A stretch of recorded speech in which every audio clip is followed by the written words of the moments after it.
All right, well, thank you all for coming out this evening to hear this presentation about the Citywide Resilience Plan and other recent initiatives related to it. I'm the city's resilience manager, Kaspari, and yeah, I'm happy to have the opportunity to talk to you folks and everyone else that may watch this online later.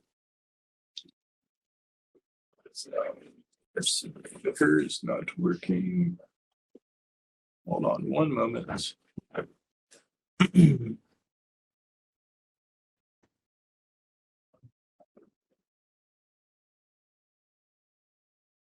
Okay, there we go.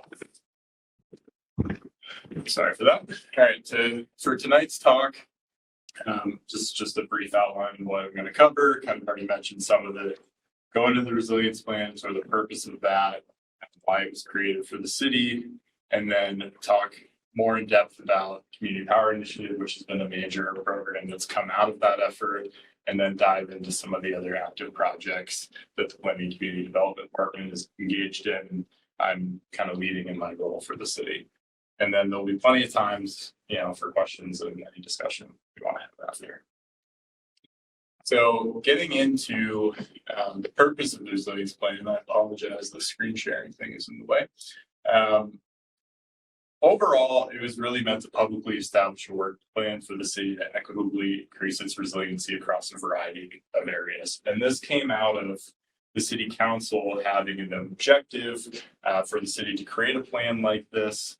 And they didn't know totally what would be entailed in a plan, but they said, hey, we want a resiliency plan to kind of accompany the master plan chapters and be sort of a standalone document we can point to for implementing a variety of types of items. So I was tasked in my role early on to help lead this effort and develop the plan on behalf of the city.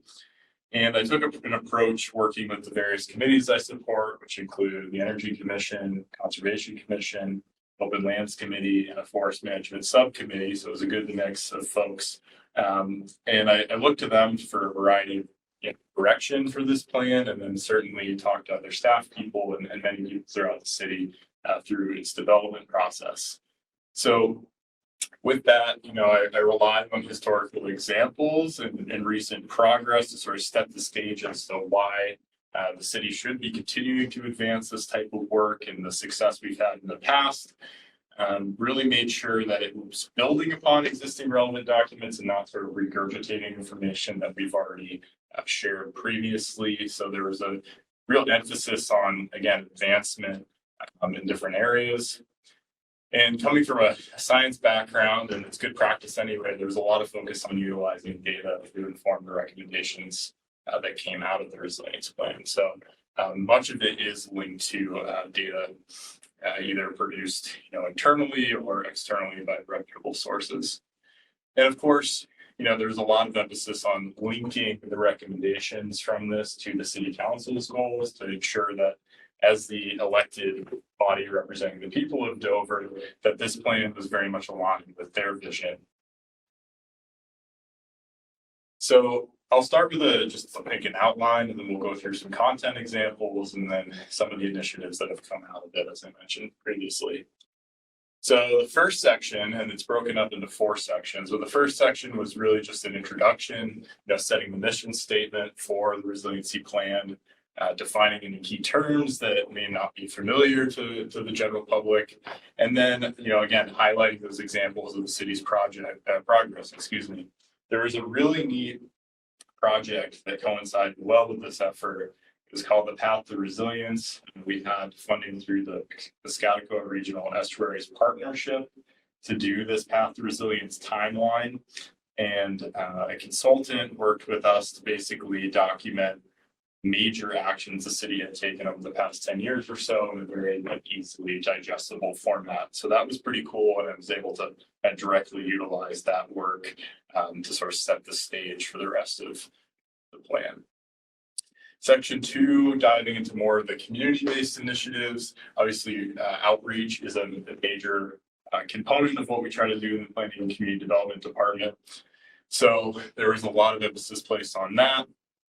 We worked in the beginning, and we'll get into content examples on a landing page for a lot of these materials, developing the logo you see here to try to put branding behind some of what we were doing, and other types of things like that. Show some examples later.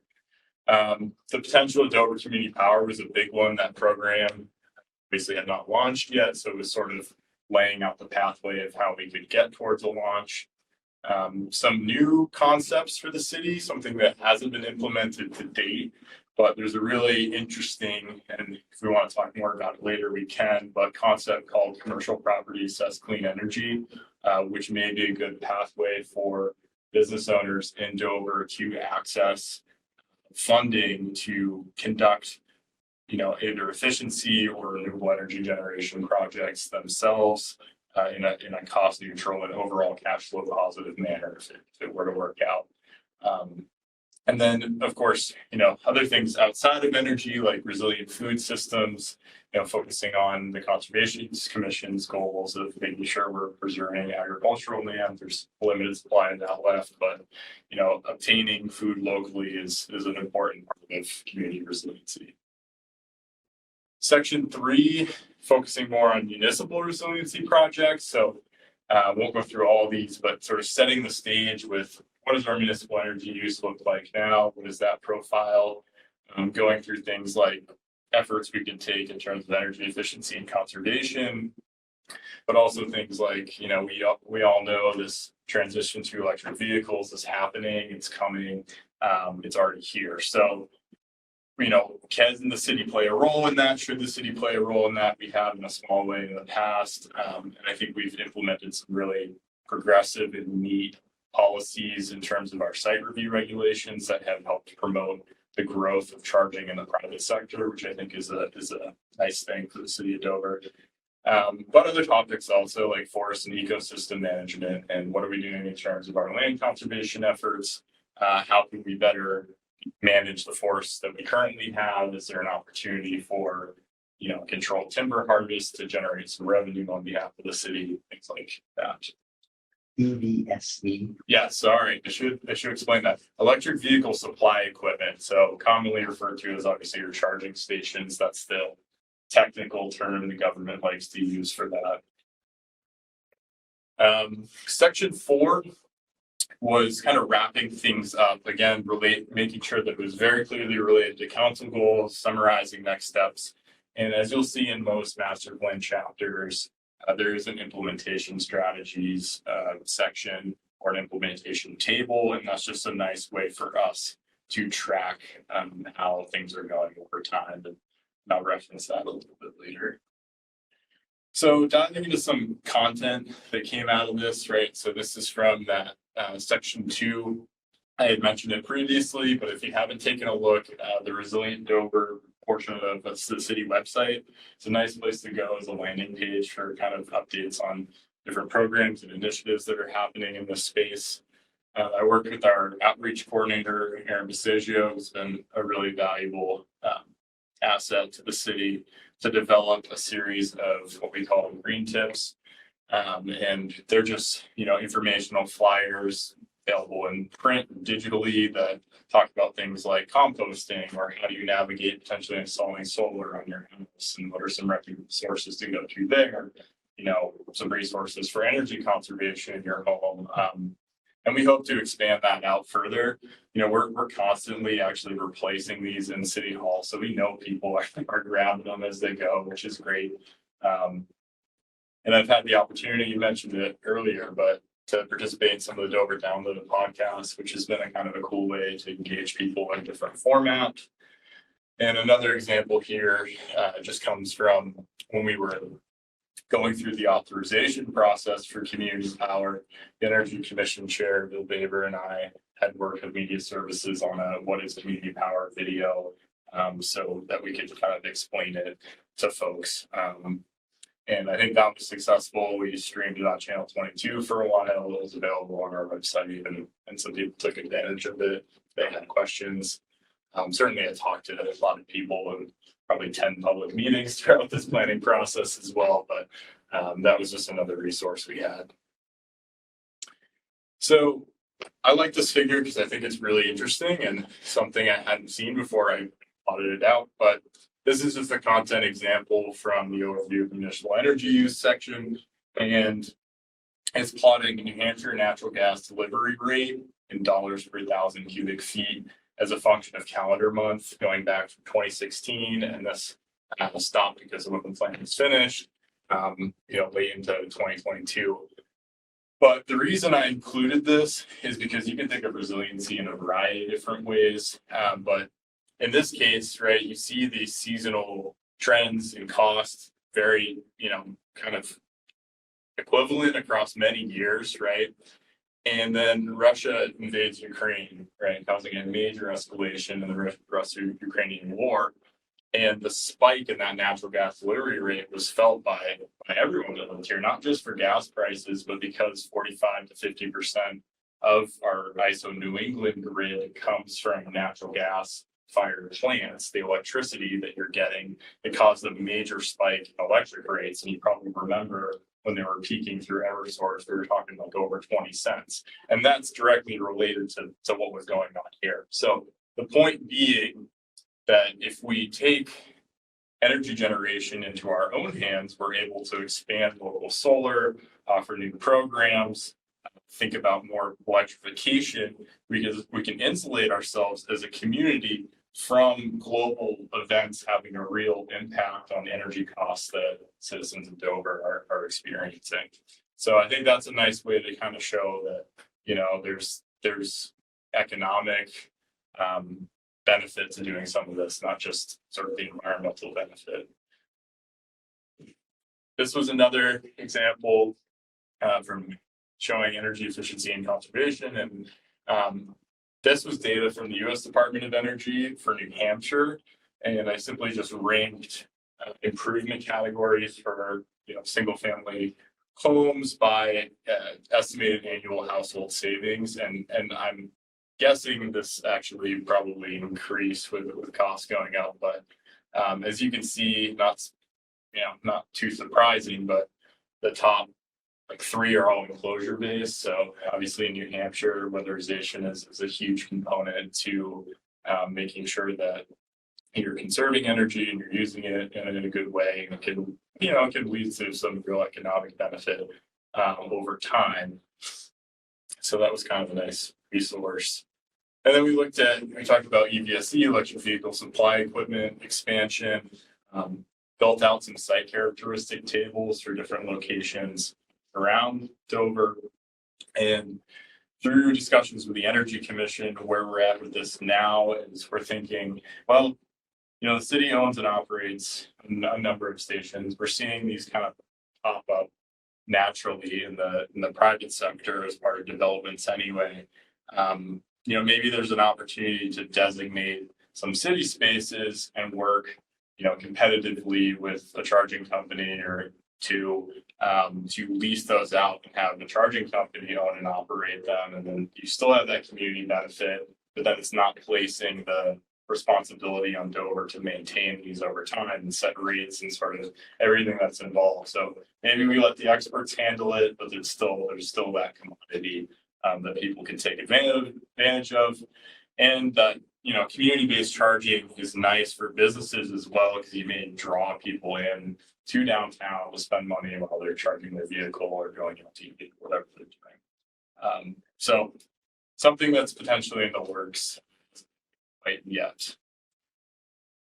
And then this is just showing some of that implementation table, and I'm proud it's been about a year since this was unanimously adopted by the city council, and it got a full endorsement from the planning board.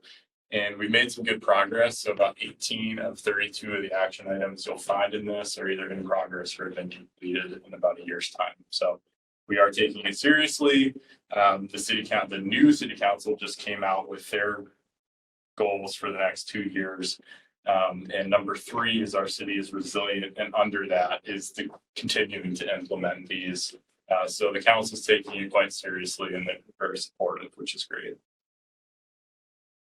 Okay, so switching gears a little bit now that we've talked about the plan in some depth, and I'll go into some of the active projects that you may be interested in. First starting with community power, 'cause it's such a big initiative. I feel like spend some time on. So, as you are hopefully aware, Dover's program launched on October 30th of last year, so 2023. You can see our logo up there, and this was, something that had been developed over the course of about 2 years prior to launch. We're working with communities as part of the Community Power Coalition of New Hampshire, which is the nonprofit, the joint powers agency that's helping to manage these programs on behalf of communities, and we'll get into that a little bit more. But it's been a big success so far, I'd say, with a very high participation rate. So right now, there are 14 active programs across the state, but there are 30 more that have either been approved or are in the development process. Over 30 more, actually. I think it's up to closer to 40 now. So we've seen quite the rapid expansion, and we'll get into why leveraging an economy of scale is such a nice thing for Dover in this case. So I think it's just going to lead to more innovative products and services over time. This is a map showing across the state where things are at. So in the green colors, you see the communities that have programs that are operating. I say 14 because 3 of them fall under a county model, which is kind of unique, but I think it's really powerful as some counties are taking this on so that they can go through the authorization process, which is kind of arduous. And then communities can simply sign up with the county program and they don't have to take on as much of a planning and approval effort.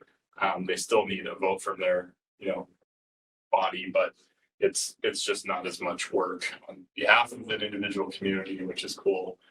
Lots of other communities are planning to launch in 24, so coming up in March, and then likely in June there will be a second window with more in sort of the planning phase now. So good distribution across the state. So what's the core concept of this? How does it work? Well, Dover Community Power, in our program, we are sourcing the power for you. So we are working with CPCNH to, cover the obligations that you have for the demand, your electrical demand, and providing that power. Eversource is obviously the distribution utility. They remain to be the distribution utility. They're very good at what they do, and they do not see this as a threat to them because their business model does not rely on the power supply aspect of things. They are all about maintaining those poles and wires, ensuring grid reliability, everything else. So while they offer default power to customers, it's a pass-through. So that's great because we obviously have to work very closely with Eversource to ensure the success of something like this. And then, of course, there's community benefits, right? So far, we've saved people money. We're giving them more options, including higher levels of renewable energy. And eventually, we hope to utilize reserves from the program to help take on energy projects like the municipal energy projects are offering efficiency programs for folks to further sort of leverage the benefit of this, which would be great because the municipality obviously spends a lot of money on energy operating things like the ice arena, wastewater treatment facility, lots of other major facilities. So as we were able to build out solar and increase multi-phase efficiency, we can really, not only have that environmental benefit, but reduce burden on the taxpayers for energy expenditures. So that's exciting. I'll show some examples. It's a pretty small staff team that's working at CPCNH now, but I figure I'd like to show them off. They are expanding some, and there are a lot of core partners that are essential to make this happen. So Brian Kalman is the current CEO. He came to CPCNH from the New Hampshire Electric Cooperative, and he was a VP of our resources over there. So he has amazing experience in the electric utility sector. And, the co-op has been incredibly innovative in New Hampshire. So he was a great hire. Henry Herndon leads the member services side of things, and we've contracted with Resilient Buildings Group to give him a little bit more capacity because there's so much interest statewide. It was a lot for one person to try to manage. So now there's 3 people managing it, which is great. Dina comes from a very long background in the regulatory and legislative affairs side of things. That's one of the other really powerful aspects of this, is because we have so many communities talking to each other now and sort of joining forces. There's a lot of weight when it comes to making, testimony on legislative action items, and the legislator is really listening, because there's now like a majority of the senators, for example, are representing community power communities. So it's been really powerful in that way.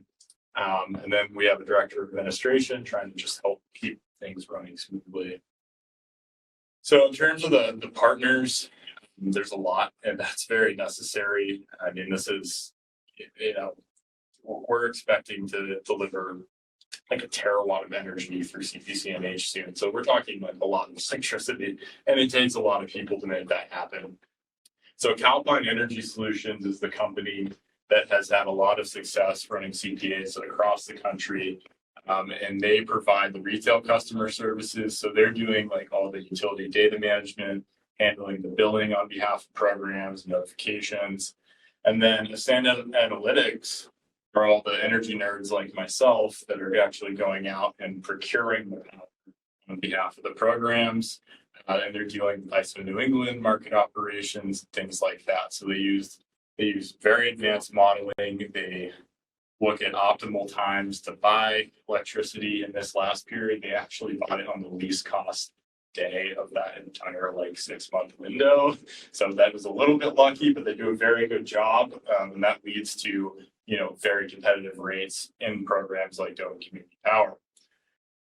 DWGP is a, I'd say world-class law firm that provides legal services and continues to provide legal services on behalf of CPCNH. River City Bank is the financial entity that's offering that lockbox structure to ensure accountability when it comes to millions of dollars flowing through an organization like that. That's a really important aspect. And then you may be familiar with Clean Energy New Hampshire, who's been a big advocate, obviously, of clean energy throughout the state. But they've stepped in to provide some member support services with their energy circuit riders. So it's been a really good, strong set of partners. And another nice thing about this is now, citizens of Dover have appointed representation like myself they can go to that actually have some, authority in decision making on behalf of Dover. At the board level. So I sit on the board of directors, one of 20 at the moment, and am pretty engaged with the risk management committee, which kind of oversees all the power procurement risks that could be presented to CPCNH, and we try to mitigate those best we can. It's been successful so far. And then our Energy Commission chair, Bill Baber, he's the alternate, so he'll fill in at meetings sometimes, and he also is chairing the Regulatory and Legislative Affairs Committee for CPCNH. There's a lot of committees within the organization, which is good, but he's a former state legislator and served on the Science, Tech, and Energy Committee for the state of New Hampshire. So he's got a really good background in this, which is great. So looking forward at the actual rates, so these are beginning now in February, and they'll run through July 2024. So 6-month rate windows. We estimate since the beginning of this program in October, there's been about $500,000 in community-wide savings between residential and small business customers, which is pretty awesome. And even though it's, modest amounts of savings for an individual household, that really adds up across the community. Now, Eversource did significantly drop their rate, but we are proud that Dover Community Power is offering the lowest default electric rate available in the state of New Hampshire. So you will not find a better rate than the granite basic rate that we have. And there's very competitive rates at higher levels of renewable energy. So I mean, you could get 50% renewable energy at 9.4 cents a kilowatt hour. That's pretty darn good. So Going forward, we only expect this to get better because it's economies of scale is important to this. We have a lot more programs coming online that just increases the purchasing power the coalition has. It should lead to just continually having very competitive rates for the Dover Community Power Program. And the mid-sized commercial rates have been even better, I would say. So it's a little bit weird, and I can say this out loud, that Eversource over collected from customers in the last period. So they artificially had to legally reduce their rate in this period. So if you look at the other distribution utilities across the state, they're all in the 9 to 10 cent range. And so CBC&H is well below those, but we were close to Eversource because they over collected and then had to reduce their rate. So it's kind of interesting. They apparently under collected for mid-sized commercial customers. And so now the mid-sized commercial rate got spiked for this next 6 months. But you look at where the CPC&H rates are, and that Granite Basic is at 8.1 cents on a load weighted average, same as the other one, where the load weighted average of Eversource is almost 12 cents. So that's huge for mid-sized commercial customers that are looking to save money. And also they can access, again, in this case, up to 50% renewable energy and still be beating that Eversource GV rate or that mid-sized commercial. So 32 to 33% savings off that Eversource rate. And that's more in line. I mean, we would have expected like around 15% on the residential side otherwise, but yeah. There's been some press coverage of this because it's making headlines. I mean, this is a pretty powerful thing. The Energy News Network recently covered this, saying that the Interest Community Power Law is reshaping the electricity market, and there's truth in that. It's a really cool model, and it took a lot of people banding together to make it happen. We've gotten coverage from WMUR, HPR, Union Leader, New Hampshire Bulletin, so it is making news, both locally and nationally. Okay, so enough about that. I think you guys get the picture. And I could talk about some of the other initiatives for a little while. So, yep. So Go ahead. You mentioned terawatt. What percentage is that? That's through the state. What percentage of that is what the whole state uses? I don't know. Yeah, no, that's really good. So with the recent growth, CBC&H has become the second largest electric supplier in the state. So with Eversource being the first, so above Unitil, Liberty, and the co-op. And about, I think, a third of the state's population is involved with community power in some way at this point in time. So it's that'd be a third of what the state uses. Yeah, does that not? It doesn't directly scale like that, but I think you could make that assumption that it's somewhere. Okay. Good question though. So I mentioned, projects that we're looking at for the municipal facility side of things, and we are making progress. We worked with Siemens on an initial evaluation, and they brought in Revision Energy to kind of say, how could we expand our behind the meter solar generation? And one of our biggest electric consumers that I brought up earlier is our wastewater treatment facility. We have a pretty large portion of land out back here, which could be suitable for about 2.5 megawatts of solar, which would make a ginormous difference in terms of the electricity expenditure that we have there. We're talking like multi-million-dollar, cost avoidance over a 20-year term. So by avoiding demand charges and, locking in essentially rates for like 4 cents a kilowatt hour long term with the solar, that would be really awesome. And we're evaluating partnering with Siemens on a multi-phased energy efficiency project that would essentially have them do an IRS grade energy audit in all of our facilities and help us navigate decisions in terms of weatherization and equipment replacements and things that staff, do their best with now, but we just don't have a team of engineers that's helping us. So I think this could be a really good relationship for the city. but we'll see what happens there.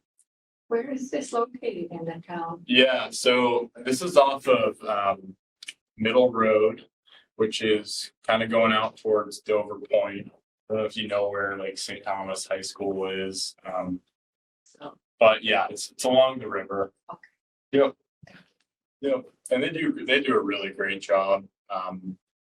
We actually had an energy audit done of the facility not too long ago to see where things were at, and there were some small items to be improved, but we realized that the guys that are running the plant are doing excellent in terms of optimizing processes, which is awesome. So kudos to them, certainly. The plan, you're considering having somebody, hiring someone to install and run it, or it would be city owned? It would be, yeah, so we're looking at, because of the Inflation Reduction Act funding that's available, we could unlock potentially 30% of the project cost from the feds for this. And so we're looking at different models, but I mean, you get the best bang for your buck if you own the system yourself. If you do a power purchase agreement or you lease it, you take the risk off the city that way, and there's no upfront cost, but the payback over time isn't nearly as good. So we're looking at all those options. I think for a system of this scale, and with the IRA money, a purchase option might make sense.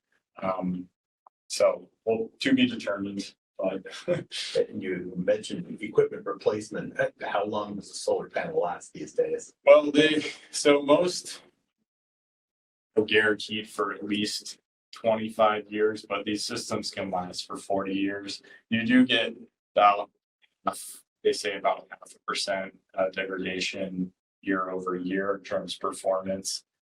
So, they drop over time. Certainly it's something you got to factor in to this, but even still, Panel efficiency improves. Oh, yeah, that's- with time as well, like decade. oh yeah. And then the costs have dropped way off. I mean, solar's made a lot of progress overall.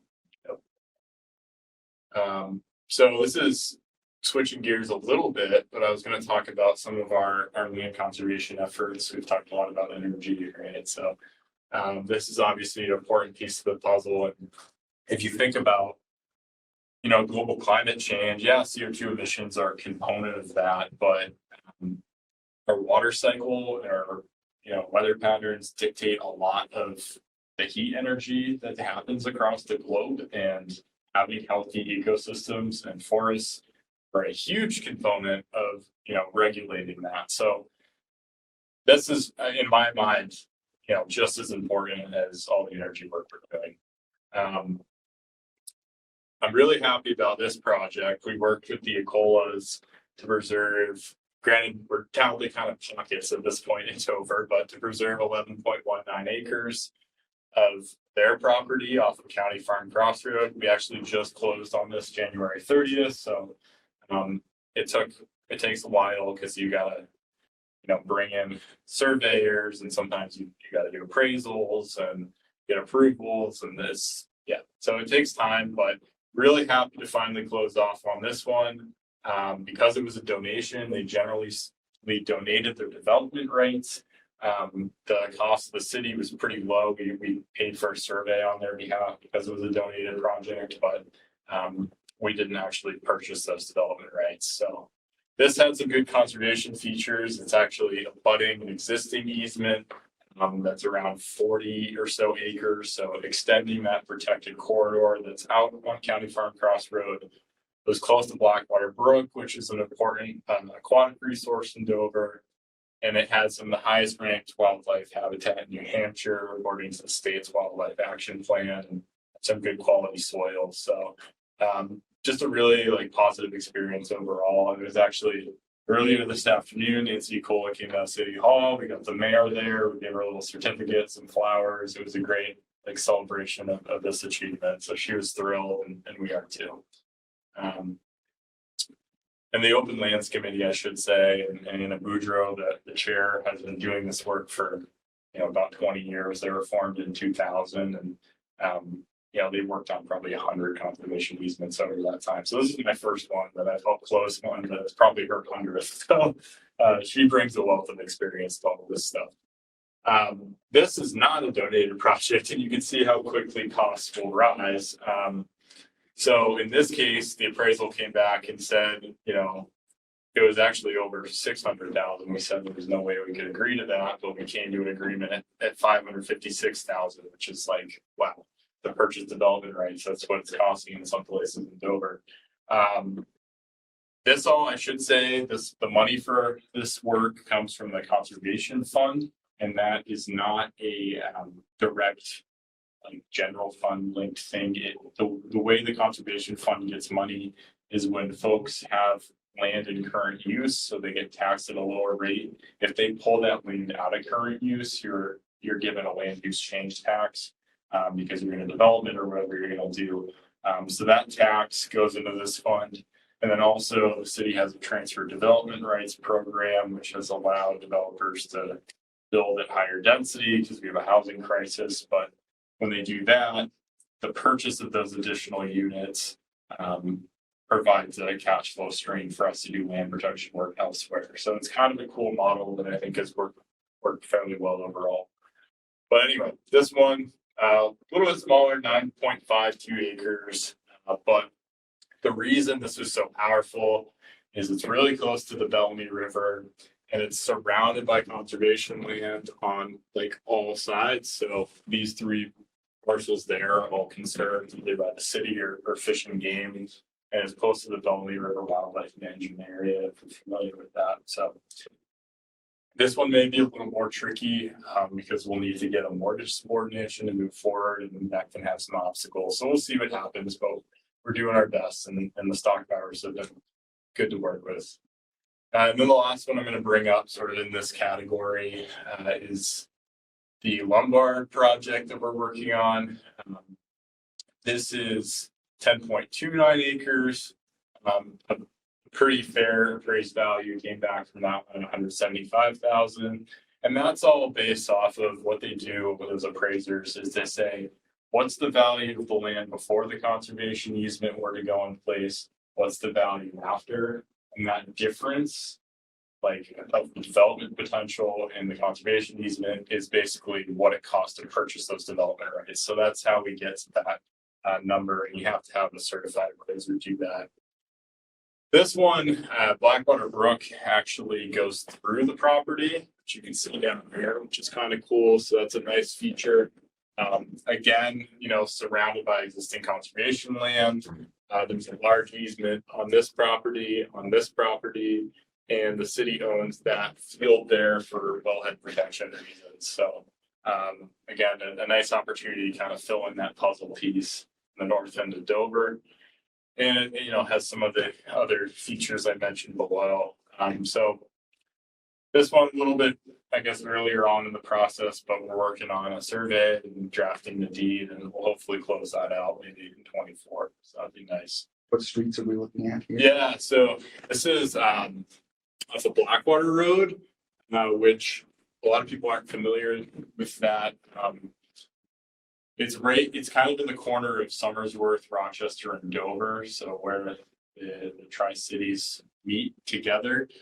There's actually a really cool boulder. This person's property. Unfortunately it is private, so I've been able to see it, but it's the town line boulder, and it goes back to the 1700s. And there's carvings of like Dover, Rochester, and Somersworth on each side, and that's how they determine the boundaries between the communities, which was that's cool. So Is that development north of it? Is that that is in Somersworth? Yes, exactly. Yeah. So on the Dover side, it's kind of interesting. It's hardly developed in this area. You go into Somersworth, it's a big subdivision. But yeah. So right in the corner. Okay. So we are doing some pretty exciting projects that deal with things related to conservation. One being the Dover Natural Resources Inventory. So the Stratford Regional Planning Commission got money through the Piscataqua Region Estuaries Partnership, or PREP, which is related to UNH, to help Dover with a natural resources inventory. That involves doing a lot of mapping. I think we've produced maybe 25 maps for us of different layers of natural resources that we can use when making decisions about land protection or evaluating development proposals or sort of doing anything related to that. And we're utilizing it right now. I'll talk about it in a minute to help us with an update to our conservation and open space master plan chapter. So the timing is really great. We have all the consultants working together, which is awesome, and city staff supporting it, obviously, along the way. So a couple examples that came out of this. These are kind of early in the process, but types of maps you'll be able to access and hopefully in an interactive way when this gets wrapped up. Right, you can see on this one things like conservation lands with public access versus those without public access. On this other map here, you can see the highest rainfall wildlife in New Hampshire and some in the biological region. And again, like this helps inform sort of conservation efforts, like I mentioned before. So we're looking forward to having this wrapped up. What percentage, of Dover's land is Protected in some way? Yeah, so there's different levels of protection. There's easements, there's city-owned land that's was purchased for conservation reasons. And then, there's easements with public access. There's also state-owned land like fishing game. If you add all of that up, it's about 3,000 acres. And I think it's around 25%, I want to say. It's a lot of green. Yeah. It's more than people would expect. We just did a poll question in one of our newsletters, and I think most people guessed like 1,000 acres or something. So almost 3 times more than people think. And do you happen to know how much more land would be possible to conserve? Yeah, and that's a hard question because, we have a policy in the city. We don't solicit people to protect their land. They have to come to us. And so, there's certainly properties we kind of have our eyes on. And certainly if we know anyone that owns a lot of acres that, is interested in conservation, they could get a decent payout for it potentially. So have them come talk to us. I'm happy to talk to them about the process. But yeah, hard to say. We do have a map that shows sort of priority conservation areas from a regional perspective. And so we're utilizing that as a tool to kind of identify areas we might be interested in. But it takes 2 to tango, as they say. So this led into what we're doing with the conservation and open space master plan chapter update, which is nice because this is setting the city's for more long-term vision in terms of conservation and open space, and make sure that that it's aligned with current environmental and community needs. As part of this, like in any master plan chapter, we have a steering committee, and I can talk about that a little bit more, but they help guide the direction of the update. And we're gonna have some public outreach opportunities for folks to participate as well. So we do our master plan updates on a rolling basis in Dover, which I think is kind of cool. So instead of doing like one comprehensive update every 10 years, we pick a chapter every year and update it. And that way there can be more dedicated focus on that subject instead of getting kind of overwhelmed by trying to do it for everything. So I think Dover's been a leader in that space, but it looks at about a 10-year span of time. So that's nice. So during this current update, we've partnered with Resilience Planning and Design.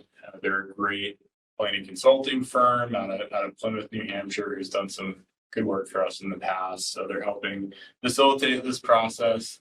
And we have a steering committee that's super strong. The deputy mayor is on it. Shanahan, we have the vice chair of the Open Lands Committee, Kristen Murphy, is on it. She also serves on the Conservation Commission and works professionally as an environmental planner.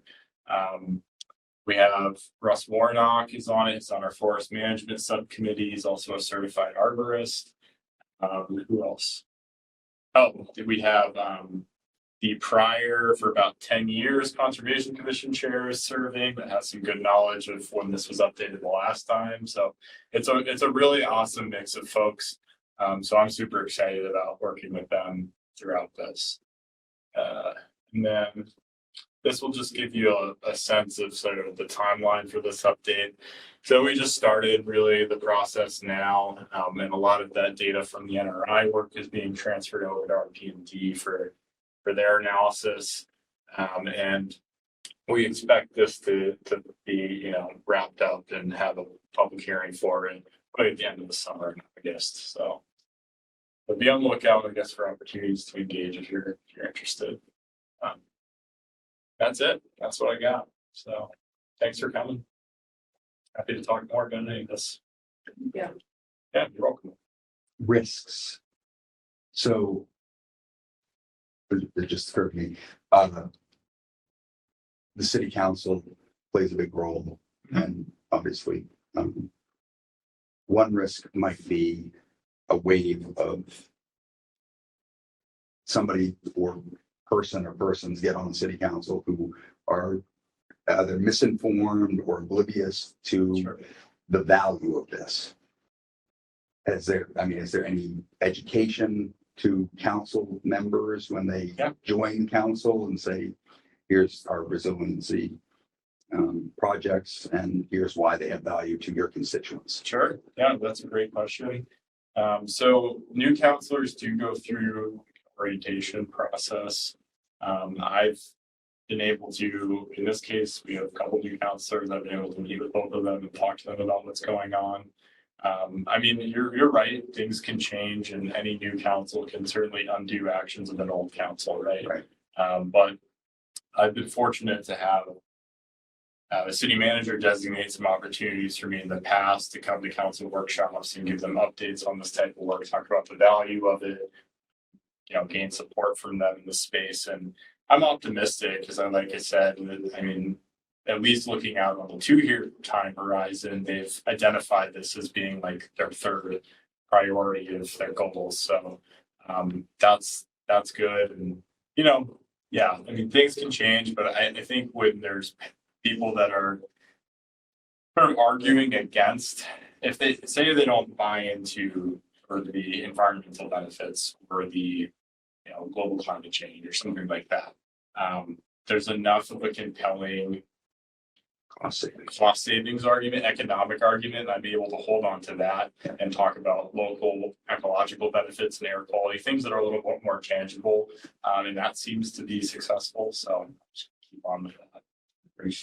Did anything change with the latest updated goals that you need to shuffle on the resiliency side, or did No. the number 3 marker? That's good. Yeah, it moved from forget where it was, maybe 6. It was 6 the last round. They moved it up to 3. Okay. And yeah, no shocks there.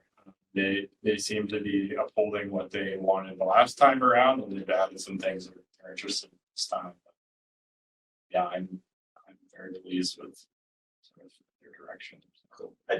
I haven't heard the new goals yet. Yeah, I don't even know if they've been publicized. They had a goal setting session recently. Staff has seen them, and they should be available very soon. Check the website. I think it was last week before that. Yeah. For the community power, I really do appreciate the more options on sourcing and where it comes from. So on board with that. And the call center for calling in and selecting, is it the CPCNH that runs the call center? Alpine runs it on behalf of CPCNH, and they have people that are supposed to be trained in that. My experience has been okay. I've heard My experience was fantastic. Okay, good. At the call center, Yeah. it was like answered right away, perfect. addressed perfectly, quickly, Okay. and so it's great. Some people have had troubles and they called me, and I was happy to, also older folks, but I was happy to walk them through sort of how they can do it online or do it online on their behalf too. So we offer it as sort of an in-house service when. So you have to sign up. There's a signing up process. So I'll take a step back. Sorry. No, it's okay. It's because it's important and I didn't mention it. So in order to maximize community benefit and make people do the least amount of things that they needed to save money, we launched it as an opt-out for everyone that would benefit from it. So people that were on third-party supply had the opportunity to end contracts and opt in. Folks that were utilizing net metering and we're hoping they'll serve net metering customers like this year. Were not automatically enrolled because we couldn't serve them at the time, things like that. You know, some people argued against, they didn't like that model, but on the other side, I think more people would be upset if they had to take additional steps to access benefits, right? So that's. Every source. When did you, you do? I'm Well- pretty sure I have to look at my. So it would be the specific line under your power I'm supplier. pretty sure it says every source on it. Okay. Well, I'm happy to talk to you after if you want to send me an email or if you go on our Dover Community Power website, you can select to opt in and you could do it that way.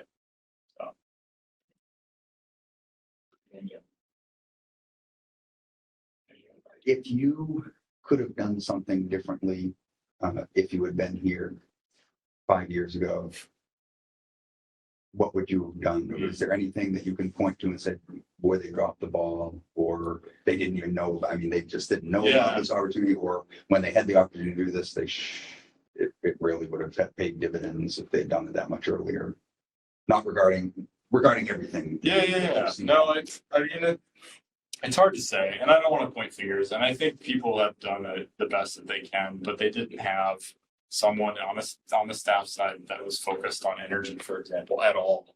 And so there was decisions being made, you know, across different departments and, you know, some of them could have been, I think, better informed decisions. But I think overall, I mean, the city has been going in the right direction. We just have a really good opportunity now to invest more time, space to make sure we do things right and do all our research.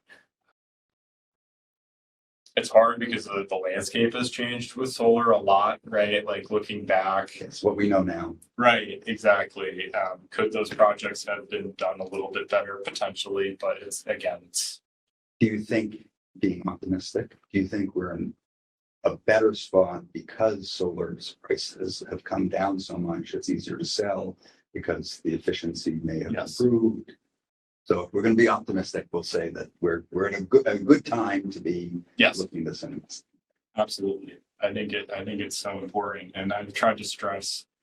And it's hard because, you know, obviously tax cap community for good reasons. But I've tried to stress life cycle costs more and more. And like, instead of making, you know, bottom line decisions, let's look at the full picture. How is this going to play out over time? Because obviously, for your community, your old community that's going to exist for long after I'm gone, right? That matters. So you got to look at a longer time horizon than I think we were maybe in the past. I don't know if this is under your purview, the groundwater and the impervious that failed city council or did not pass that. Correct. That seems unfortunate. Do you think there wasn't enough buy-in from the community, that there wasn't an understanding? Could it have been done? Are there other communities that have had success and they did something differently? Yeah, no, all good points. So I was not, it did not fall under my department and I was not tasked with being in charge of that project. It all came out of our engineering department within community services. And our prior environmental projects manager was kind of leading it. I was tangentially engaged, but you know, looking back, I think there were some lessons learned. I mean, I do think there was a good attempt at public outreach, but maybe a community-wide mailer. Some people had brought that up. You had brought that up. That might have been helpful, like we did with community power. I personally, this isn't the city's decision on this, but I thought that folks that were not utilizing city water and sewer, especially city sewer, I thought that those folks shouldn't have been included in the utility because, I mean, they're not utilizing the service. They kind of have to take extra. I mean, that was just my perspective. So I think some of the things could have been handled a little bit better. I do think there was a good effort by staff and consultants to do it in a responsible way. But we'll see what happens. I mean, it may get modified and come back, and at least more people are aware of it now. And, I mean, one way or another, eventually we have very old infrastructure. It's going to need to be updated, right? So it's like, how do you equitably fund that? And this is one approach. Otherwise, you kind of have to look at, obviously grant opportunities when they arise, but maybe increasing just the general fund in that space.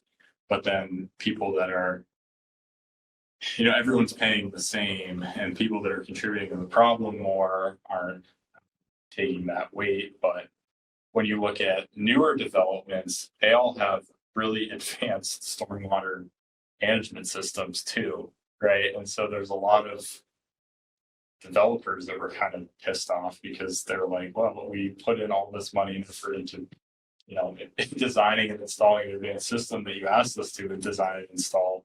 But why, what's the deal with this utility? Basically, like, we're treating everything on site.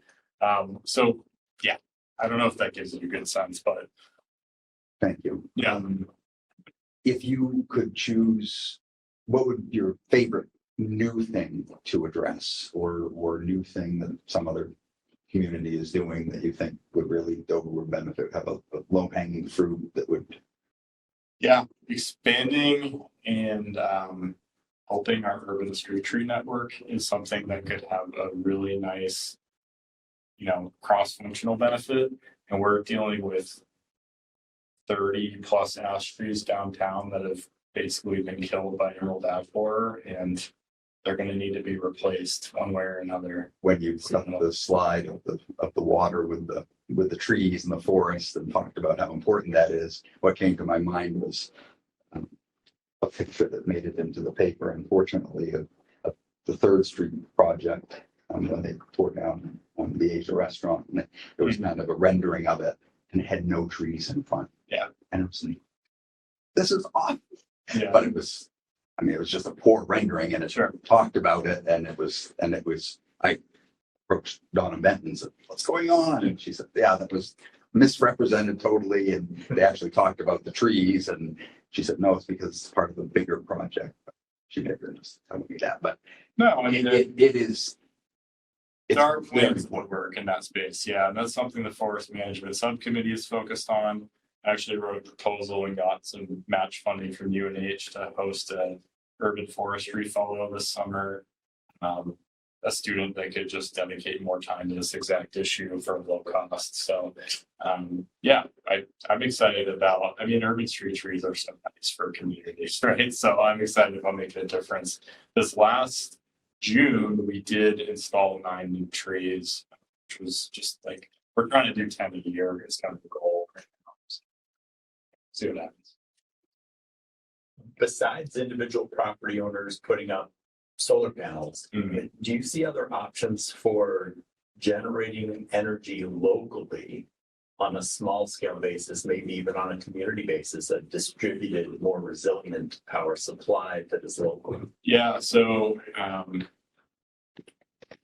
if we're able to build a utility scale project or something that's in front of the meter that can have a grid tie-in, it's possible someday through the community power program that a large solar array could be providing a portion of the energy that community power customers are directly taking advantage of. There's also the concept of community solar that's happening right now, which allows people to kind of partner with a larger solar development. But outside of solar, let's see. There's some real potential for geothermal energy in places that it makes sense. I think that it's super site specific, and we live in the Granite State, so it's harder to do. But Massachusetts, Eversource just did a huge geothermal project. I think they're first in Massachusetts, and a former colleague of mine from UNH was leading that effort, which is kind of neat. But I think there's some potential for geothermal. Everything's kind of moving towards electrification. We have this, the Gulf of Maine has been described as like the Saudi Arabia alternative energy potential for offshore wind. So if, if there's more investments made in offshore wind, we could see a much cleaner grid in general. And then it's it's going to become less and less on sort of individual people to have. They can still do things for their own resiliency, but they're probably going to be able to tap into renewable sources kind of freely. Then it's just like, okay, if you want to decarbonize, you got to get off of oil and gas. So then you're going to have to look at like cold climate heat pump options, which have only improved. Are there small scale nuclear options? So one of our Energy Commission members works at a pilot research type firm, and they are currently trying to develop like basically a reactor you can hold in your hands. So there's people across the country that are working on this. I mean, you saw maybe in the news the advancements with fusion technology. We're a long ways away from commercial deployment of that, but I mean, if the country can eventually harness fusion, that's going to solve a lot of our energy issues, right? So right now it's more of like, let's maintain existing nuclear. And Seabrook plant is obviously an incredibly important generation asset to this region. So let's maintain that, make sure it's done responsibly. And then, yeah, I think there's a future for it. It's just like, I don't know exactly what it looks like. Back to community power. Sure. There's all those different options about how much renewable energy you're getting. Do you have any data on how many people are utilizing those options? Yeah, so across the coalition, less than we would hope. About 90% are on the least cost option, and 10% have selected a higher option at one of the levels. Some communities made the choice to launch their programs at the 33% renewable level. In Dover, we felt like, given the diverse socioeconomic makeup of this community, that it wouldn't be responsible to not launch a program at the least cost. So we made that choice and kind of left it up to individuals. And we're hoping to expand sort of outreach and education on this subject and let people know that they can get really competitive, renewable energy. But yeah, it's about 90%. I will admit that I have not changed since they put me in. It's on the list of things to do. But part of it is I haven't been reminded to. Sure. And Yes. I was just thinking, as much as I hate flyers and being wasteful, but some kind of communication, like you said. But I have a moose plate on my vehicle. Sure. Yeah. It's $30 a year or something. But just something like that. I mean, there are a lot of people that have moose plates, or something like, for a cup of coffee, once a week, you could be on this higher thing, or just comparing. Yeah, You have a moose plate. Well, for less than a moose plate, that does, hopefully you're doing it for conservation, and you could be doing more. Yeah. And so I just, good. again, mine is just because I Sure. needing to. But had I had a reminder, I probably would have done that. Yeah. I've been reminded that. No, it's I would make sure to get on that. it's a really good point, and I think that's something that we can definitely do. We are eventually going to send out customer refresh mailers to people. Another thing is, like, people are moving in and out of Dover all the time. So you get new people that move in, they automatically start with Eversource, and they might not even know they have another option. So eventually, like, periodically, there's going to be a refresh mailer out to those folks. So even somebody that was just activating their electricity at their new dwelling they wouldn't be opted. Under the law, they start with the utility, which is, it's kind of interesting. So you got that one chance at the beginning to switch people over, and then it's kind of like up to them to figure it out. But yeah, I mean, in Dover, I can tell you that we've had more people opt into the program than we've had leave. So that's good. That's great. Yeah. Your natural resources survey, Mhm. what tools are you using for doing the mapping, and are you leveraging any community members to help you out? Oh, yeah. Oh, thanks for asking that. We're using a lot of GIS data that's available from various sources, whether it's,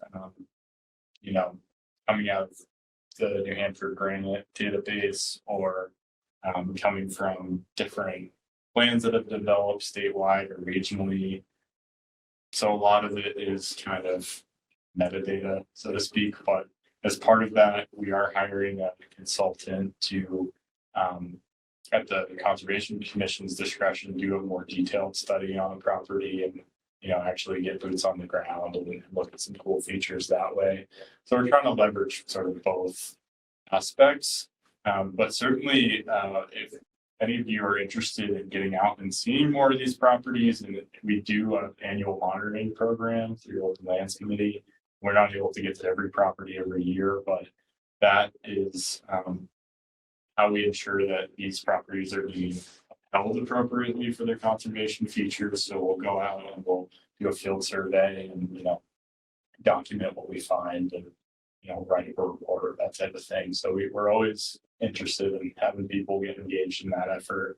And it's fun. It's just cool to see some of these, especially the private properties you wouldn't be able to see otherwise, right? That we monitor on behalf of the city. Got the scan data from the stormwater utility, What's that? the overhead scan that they did. Oh, yeah. That's true. It's a good point. Use that. Yeah. What you're doing is valuable. So thank you for doing that. You're welcome. As exciting as your colleague from UNH is down there working on that big project, what you're doing is making a difference. So thank you. It takes a lot of people. It's not just me, but I grew up in this area, went to school in Dover. You know, I have a deep connection to this place, so I care about the work I do. It's cool. I mean, my PhD is in chemistry. I'm not really. People ask me, they're like, how do you get into this? I was like, well, I want to do something that was applied and actually would made a difference. And I was sick of sort of getting in these research rabbit holes. And I don't know. So Well, it's making a difference and the city council is making it nice. It's because of advocacy, making it a higher priority. So thank you. You're welcome. And thank you all for your interest and engagement. Appreciate that. All right. Thanks. Have a wonderful evening.